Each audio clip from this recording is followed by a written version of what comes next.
Et salut à tous, c'est Merde Chaussette. Aujourd'hui, on se retrouve sur une nouvelle vidéo, le top 25 de mes personnages préférés dans Game of Thrones. Numéro 25, Mélisandre. Oui, j'ai pas dit que tous les personnages de mon top seraient très sympathiques, mais j'aime bien Mélisandre car elle a la classe quand même. Avec ses sortilèges, sa réplique The night is dark and full of terrors. Je suis désolé, mon accent anglais est pas forcément super, et j'aimais bien ses conversations avec Stannis, Davos, Arya ou encore Gendry. Numéro 24, Hodor, le personnage le plus gentil de toute la série qui ne voulait de mal à personne. C'est aussi un de ceux qui ont la mort la plus triste dans l'épisode 5 de la saison 6 en accomplissant la mission de sa vie, Hold the Door. Numéro 23, Oberyn Martell, car en seulement 7 épisodes dans la série, il a su montrer qu'il était cool, beau combattant et intelligent. Et même si sa mort n'est pas très glorieuse, son engagement dans ce duel judiciaire était pour venger la mort de sa sœur tuée par son adversaire, la montagne, donc c'était quand même héroïque. Numéro 22, Khal Drogo. Tout simplement parce que c'est le plus badass et peut-être même le plus sympathique de tous les Khal. Et au final, même si ce fut un mariage forcé, il s'entendait plutôt bien avec Daenerys. Numéro 21, Tauros de Myr. Tout d'abord parce qu'il est plutôt cool et assez drôle, ensuite parce qu'il a des pouvoirs utiles, comme par exemple lorsqu'il ressuscite son ami Beric Dondarrion, et puis aussi j'aime bien la fraternité sans bannière dont Tauros fait partie, qu'on ne voit malheureusement que dans la saison 3 et un peu dans la saison 6. Numéro 20, Tormund Giantsbane, car il est loyal et fort, comme on a pu le voir dans plusieurs batailles. C'est aussi grâce à lui que les sauvageons se sont ralliés à la cause de Jon, Tormund étant le seul lien entre eux. Numéro 19, Marjorie Tyrell, car elle a réussi à manipuler Geoffrey et a failli réussir à prendre le pouvoir, ce qui aurait été bien pour le royaume. C'était aussi l'une des seules amies de Sansa dans la saison 3. Numéro 18, Jeor Mormont, car il était rassurant. En effet, c'était le seul qui avait du pouvoir sur Alistair Thorne. C'était une sorte de mentor pour Sam et Jon et c'était leur seul soutien avec Maestre Aemon. Numéro 17, Davos Seaworth. Tout d'abord parce qu'il formait un super duo avec la fille de Stannis, Shireen Baratheon. Ensuite parce qu'il était intelligent car il était l'un des seuls à comprendre que Mélisandre était complètement folle. Numéro 16, Samwell Tarly, parce qu'il est sympa. Et même si ce n'est pas un très bon combattant, il est très intelligent et je pense qu'il a trouvé sa place à la citadelle. Numéro 15, Lord Baelish, car c'est le personnage le plus important, étant à l'origine des événements déclencheurs de la série. La mort de Jon Arryn, l'arrestation de Ned Stark, la mort de Geoffrey. Je l'aime aussi pour sa relation avec Sansa qui est assez complexe, ainsi que pour sa façon de parler dont il faisait preuve lors de ses discussions avec Varys dans la saison 1. Numéro 14, Sansa Stark, car c'est sûrement celle de la série qui a la meilleure évolution, passant de jeune fille un peu niaise rêvant de prince charmant à une femme forte et intelligente. Et encore une fois, j'aime bien son duo avec Lord Baelish. Numéro 13, Jaime Lannister. Lorsque je parlais de bonnes évolutions, Jaime en fait partie aussi. En effet, dans la saison 1, c'était un prince odieux à l'origine de l'handicap de Bran, mais depuis sa rencontre avec Brienne, il est devenu quelqu'un de plus intelligent et plus gentil. En parlant de Brienne, j'aime beaucoup leur relation. J'aime bien aussi son duo avec Bronn, qui fonctionne assez bien. Ce qui est bien aussi pour Jaime, c'est qu'il devient de plus en plus décent face à la folie de sa sœur. On verra ce qu'il en sera dans la saison 7. Enfin, ce qui pour moi pardonne les crimes de Jaime dans la saison 1, c'est le moment où il aide son frère Tyrion à échapper à la mort en le faisant évader à la fin de la saison 4.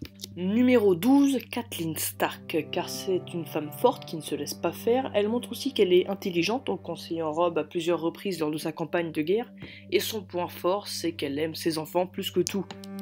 Numéro 11, Daenerys Targaryen, car c'est le meilleur espoir pour Westeros, et secondairement car son entourage est super, que ce soit Tyrion, Varys, Missandei, Vergris, Dario, Jorah, les Greyjoy, anciennement Khal Drogo, ses dragons, et bientôt Olenna Tyrell et Ellaria Sand, moi je dis c'est super. Numéro 10, Olenna Tyrell, principalement pour son franc-parler. En effet, elle a l'art de démonter verbalement n'importe qui voulant lui tenir tête, Cersei s'en souvient. Ensuite, je pense qu'elle a frappé à la bonne porte en offrant son soutien à Daenerys. Numéro 9, Bronn. Alors lui, c'est sûrement le personnage le plus cool, hein. Il aime bien boire, il fait des blagues, il combat bien, et puis j'aime bien son duo avec Tyrion, qui fonctionne très bien, et celui avec Jaime, comme j'ai déjà dit précédemment. Numéro 8, Varys. Alors lui, c'est vraiment quelqu'un de très spécial. Alors déjà, il a eu un passé très dur, hein. C'était un ancien esclave castré par un sorcier. Finalement, c'est le deuxième personnage le plus important avec Lord Baelish, car c'est lui qui a permis à Daenerys d'arriver jusqu'à là en lui faisant offrir les dragons et en la mettant en sûreté.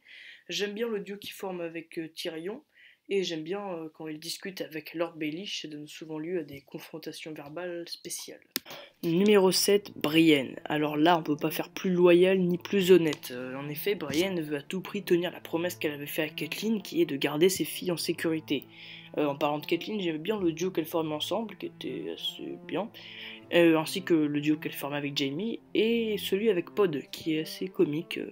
Numéro 6, Jon Snow, tout simplement parce que c'est le héros, qu'il est cool et que c'est un Stark. J'aime bien d'ailleurs ses relations avec le Sauvageon, notamment Ygritte, et c'est quand même celui qui a uni les Sauvageons avec les hommes.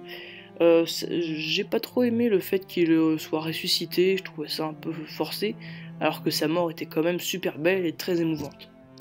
Numéro 5, Arya Stark, car son histoire est tout simplement dingue. Elle est d'abord été à Winterfell, ensuite elle est allée à Port-Réal, puis s'est échappée après la mort de son père. Elle est partie avec un groupe d'hommes allant au mur. De là, elle s'est échappée à l'aide de Jaqen H'ghar, avec ses amis Gendry et Tourtechaude. Ensuite, ils ont rencontré la Fraternité sans bannière. Elle s'est encore échappée, elle a rencontré le Limier, qui l'a emmené aux jumeaux, sauf que sa famille s'est fait tuer là-bas. Ensuite, il l'a emmené aux Zerriers, sauf que là-bas aussi, sa tante est morte. Après que le Limier fut laissé pour mort, elle est partie à Braavos. Pendant 2 saisons, elle était chez Sans Visage, puis elle est enfin revenue à Westeros et s'est vengée de Walder Frey.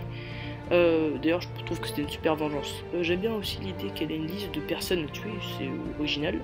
Je l'aime bien parce que c'est une star. J'ai bien aimé ses duos avec le Limier, bien sûr, et aussi avec Tywin Lannister, c'était un duo intéressant. Et donc c'est un bon espoir encore pour la série. Numéro 4, Tywin Lannister, l'homme le plus puissant de tout Westeros, un homme charismatique et intelligent. On peut lui reprocher d'avoir organisé les noces pourpres, mais il a préféré tuer ces 10 personnes-là que 1000 soldats sur un champ de bataille. Ça montre encore une fois qu'il est intelligent, il faut faire des choix cruciaux quand même dans la vie. Ensuite, je trouve qu'il a été très gentil avec Arya, lui donnant des bouts de son repas et lui faisant lire des textes, et puis c'était quand même le seul à pouvoir calmer Joffrey.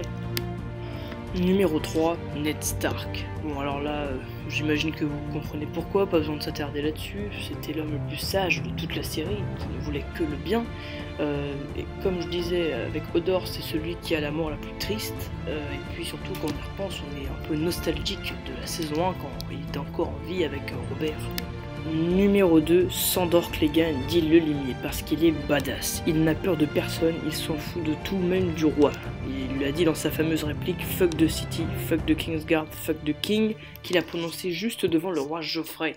Il a aussi une relation toute particulière avec les 2 filles Stark, Sansa et Arya, l'une où il apparaît comme une sorte de protecteur et un autre où il est un peu comme un coéquipier. Et son retour dans la saison 6 m'a beaucoup plu, notamment lorsqu'il venge ses amis les bûcherons et qu'il rejoint la Fraternité sans bannière.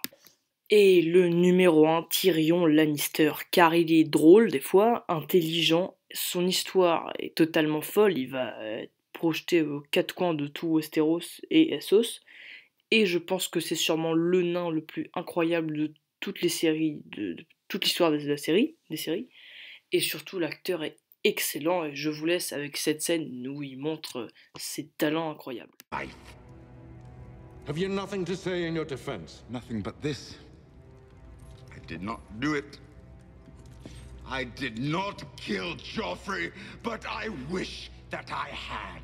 Watching your vicious bastard die gave me more relief than 1,000 lying whores.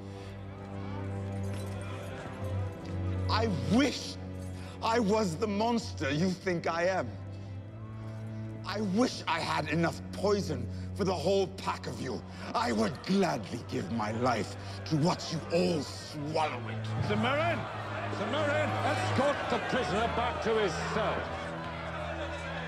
I will not give my life for Joffrey's murder, and I know I'll get no justice here, so I will let the gods decide my fate. I demand a trial by combat.